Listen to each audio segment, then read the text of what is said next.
నువ్వు నమస్కారం చేయకపోవద్దు, ఎవరి ముఖము చూడొద్దు.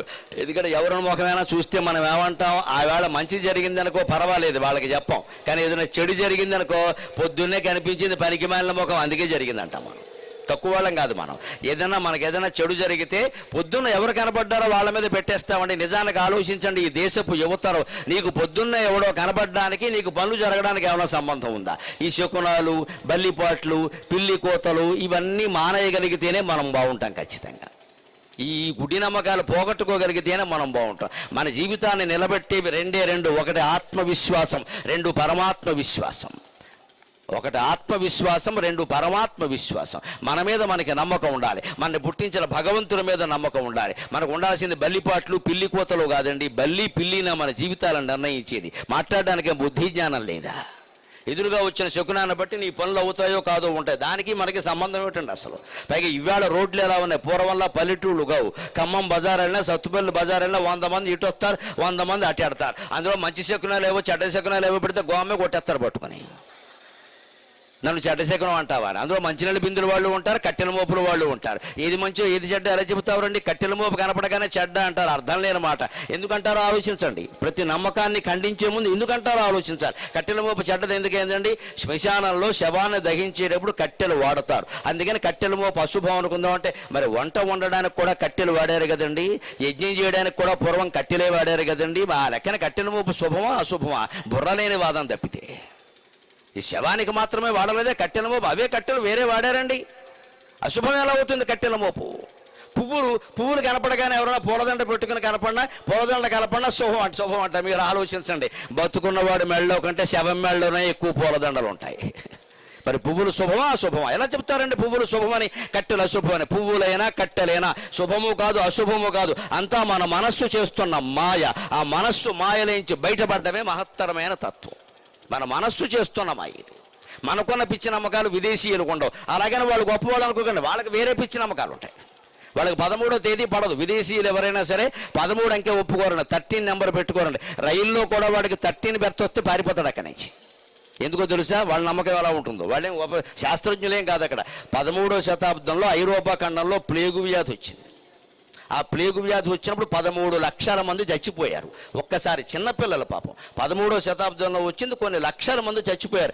ఆ దుర్ఘటన వాళ్ళు మర్చిపోలేక వాళ్ళ మనస్సులకు పట్టేసిన బూజు ఏమిటంటే 13 అంటే భయం. వాళ్ళకి 13 అంటే భయం. మనకు కూడా ఒకసారి ఏదైనా ఒకే దుర్ఘటన వారం జరిగింది అనుకోండి, ఆ వారం అంటే భయం వేసి వస్తుంది మనకు సహజంగా. ఈ సెంటిమెంట్ల నుంచే బయటపడాలి. అందుకని 13 అంకే భయం వాళ్ళకి. ప్లేగు వ్యాధి వచ్చింది, లక్షల మంది చచ్చిపోయారు. అదిగో ఆ చచ్చిపోయినప్పుడు పిల్లల శవాలు కదా పాపం. వాళ్ళు ప్లేగు వ్యాధిలో వచ్చింది ఏమిటి? ఎర్రటి పొక్కులు వచ్చాయండి. ఆటలమ్మంటారు మనకి. ఎర్రటి పొక్కులు వచ్చే ఉంటేనంట. ఆ పొక్కులు వస్తే వాళ్ళ శవాల చుట్టూ తిరుగుతూ పాట పాడారు. ఏమిటో తెలుసా? రెంగారో జస్. ఈ దిక్కుమాలిన పాట అక్కడదే. శవాల చుట్టూ తిరుగుతున్న పాట అది. ఇవాళ ఇంగ్లీష్ మీడియంలో చదివించి బంధువులు ఎవరైనా వస్తే ఏదో మంగళహారత గీతంలో పాడించేస్తున్నారు దాన్ని. శవాల చుట్టూ తిరుగుతున్న పాట అది. ఎందుకంటే గుండ్రంగా రింగుల ఆకారంలో, ఉంగరాల ఆకారంలో పొక్కులు వచ్చే వాళ్ళు పోయారు. కొన్ని లక్షల మంది పోయినటువంటి దుర్ఘటన మనం మర్చిపోలేం కదా, బుర్రలో ఉంటుంది కదా. అందుకని 13 అంటే సెంటిమెంట్ పెట్టుకున్నారు వాళ్ళు. వాళ్ళేమి శాస్త్రజ్ఞులు కాదు, వాళ్ళ పిచ్చి నమ్మకాలు వాళ్ళకున్నాయి.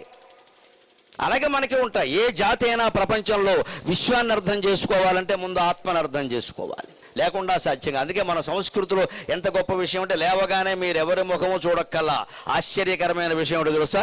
మన చేతులు మనం చూసుకోవాలి, మన అరచేతులు మనం చూసుకోవాలి. ఎవరిని చూడక్కల్లా మన అరచేతులు. ఏముంది అరచేతుల్లో? శీతాకాలం పొప్పర్లు ఉంటాయి, వేసవకాలం చెమట ఉంటుంది. ఏముండదు ఇక్కడ. శీతాకాలం ఏమో తెల్లగా పొప్పర్లు వచ్చి ఉంటాయి, వేసవకాలం చెమట ఉంటుంది. మరి ఏమిటి అరచేతుల్లో ఉండేది అంటే దానికి ఒక శ్లోకం చెప్పారు. కరాగ్రే వసతే లక్ష్మీ, కరమధ్యే సరస్వతి, కరమూలే స్థితా గౌరీ, ప్రభాతే కరదర్శనం. పొద్దున్నే నీ చెయ్యి నువ్వు చూసుకోవయా, సరిపోతుంది, ఇంకెవరిని ఎక్కాల. ఎందుకన్నారు? కరాగ్రే వసతే లక్ష్మీ. ఈ చేతి గోళ్ల చివర లక్ష్మీదేవి ఉంటుందట, చేతి మధ్యలో అరచేతి మధ్యలో సరస్వతీదేవి ఉంటుందట, ఈ అరచేతి మూలంలో గౌరీదేవి ఉంటుందట. ఎక్కడున్నారండి? అంత చెయ్యే ఉంది, ఎక్కడ ఏం కనపడరండి. దాన్నే సింబాలిజం అంటారు. హిందూయిజంలో సింబాలిజం ఎక్కువ. పురాణాల్లో ఏం చెప్పినా ప్రతీకాత్మకంగా చెబుతారు, ఇండైరెక్ట్గా పరోక్షంగా చెబుతారు. మనం కాస్త విశ్లేషించుకోవాలి. చేతి చివరి గోడు లక్ష్మీదేవి ఉంటుంది అనుకుని మనం అక్కడ పసుపు కుంకుమ రాసేసి కూర్చోకూడదు. అక్కడ అప్పుడు చీర కట్టేసి ఈ పిచ్చి పనులుగా చేయాల్సింది. నీ చేతి చివర లక్ష్మీదేవి ఉంటుందంటే అర్థం ఏంటి? లక్ష్మి అంటే సంపద, సంపద ఎలా వస్తుందండి? కష్టపడితే వస్తుంది. కష్టపడకుండా ఏ సంపదలు రావండి.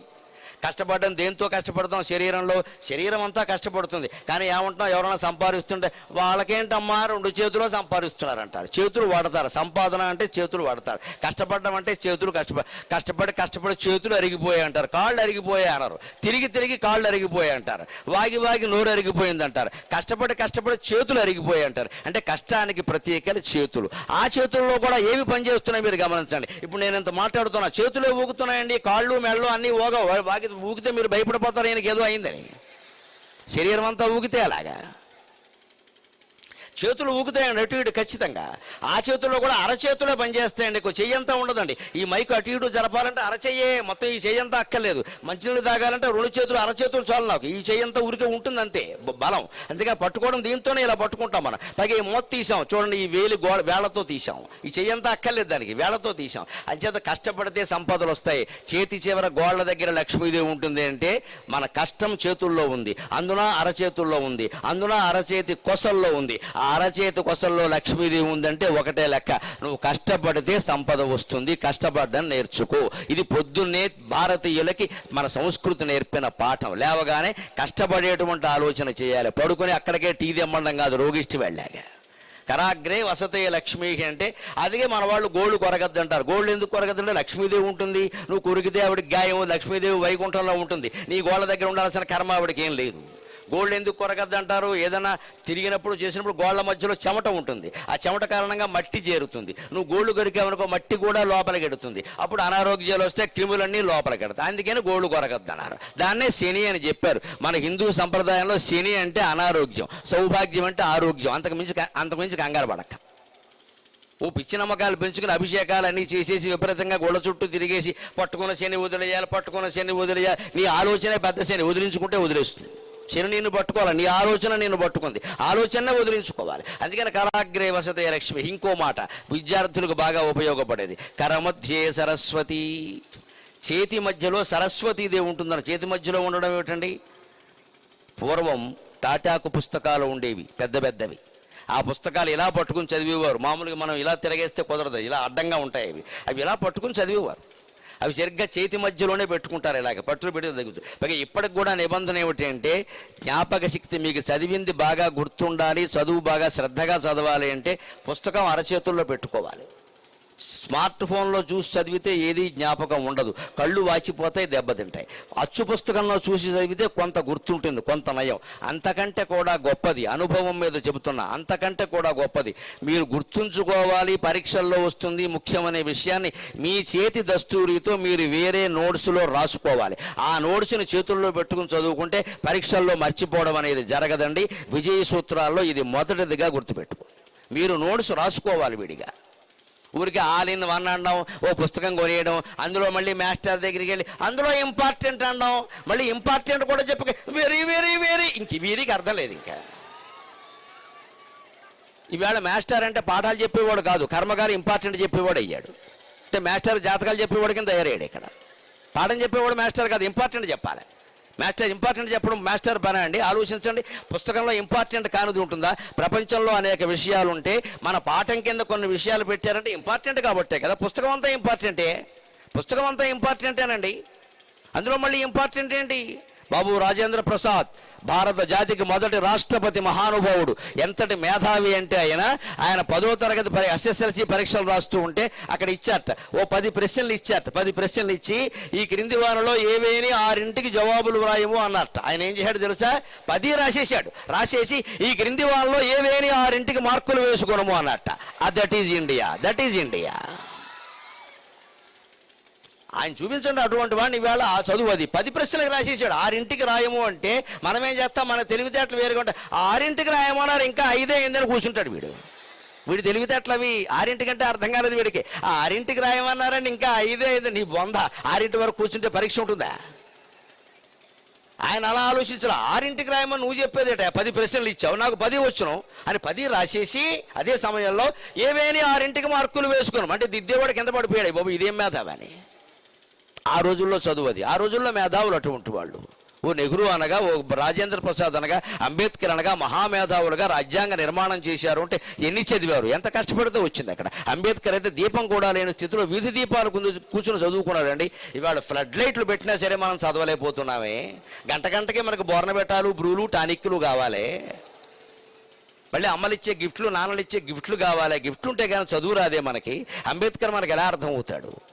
దీపాలు ఎక్కడ లేకపోతే ఇటువంటివి కూడా కాదు, గుడ్డి దీపాలు, వీధి దీపాల కింద కూర్చొని రాత్రి చదువుకున్నాడు ఆ మహానుభావుడు. తెలుగులో పరవస్తు చెన్నైసూరి కూడా అంతే, గుళ్ళో దీపం దగ్గర కూర్చొని చదువుకున్నాడు చెన్నైసూరి. తెలుగు భాషకు వ్యాకరణం రచించాడు మహానుభావుడు. గుళ్ళో దీపం దగ్గర చదువుకున్నాడు ఆయన. ఎందుకంటే గుళ్ళో దీపం ఆర్పేవారు కాదు, అందుకని గుళ్ళో దీపం దగ్గర చదువుకున్నాడు. అలా కష్టపడ్డారు. అందుకని కరమధ్యే సరస్వతి, పుస్తకాన్ని శ్రద్ధగా చేతుల్లో పెట్టుకుని చదివితే వస్తుంది. కంప్యూటర్ తెర మీద, ఎల్సీడీ తెర మీద, స్మార్ట్ ఫోన్ తెర మీద చదివితే రాదు, ఇది కళ్ళు వాచిపోతాయి. అందుకని కరమధ్యే సరస్వతి, నీకు చదువు బాగా రావాలంటే పుస్తకాన్ని దగ్గర పెట్టుకో. ఇంకో మాట, ఆశ్చర్యకరమైన మాట, కరమూలే స్థిత గౌరీ. గౌరీ అంటే పార్వతీదేవి. ఆవిడ దేనికి సింబల్ అండి? సంకేతం. లక్ష్మీదేవి సంపదకి సంకేతం, సరస్వతి విద్యకి సంకేతం, గౌరీదేవి శారీరక శక్తికి సంకేతం, ఫిజికల్ స్ట్రెంగ్త్. అందుకే అమ్మవారిని పల్లెటూళ్ళలో జాతర చేసేటప్పుడు శక్తి అంటారు. సరస్వతీదేవిని అనరు, లక్ష్మీదేవిని అనరు. పార్వతీదేవిని మాత్రం ముత్యాలమ్మ, పోలేరమ్మ ఆ పేరు మీద శక్తి అంటారు. శక్తి జాతర అంటారు. శక్తి అంటే శారీరక శక్తి. శక్తి ఎక్కడుందంటే మనిషి శరీరంలో ఎనర్జీ పాయింట్స్ కేంద్రాలన్నీ ఎక్కువ ఉంటాయంటే మన శరీరం మొత్తం మీద శక్తి కేంద్రం అరచేతి కింది భాగం, మూల భాగం. దానికి లెక్క ఏమిటో తెలుసా?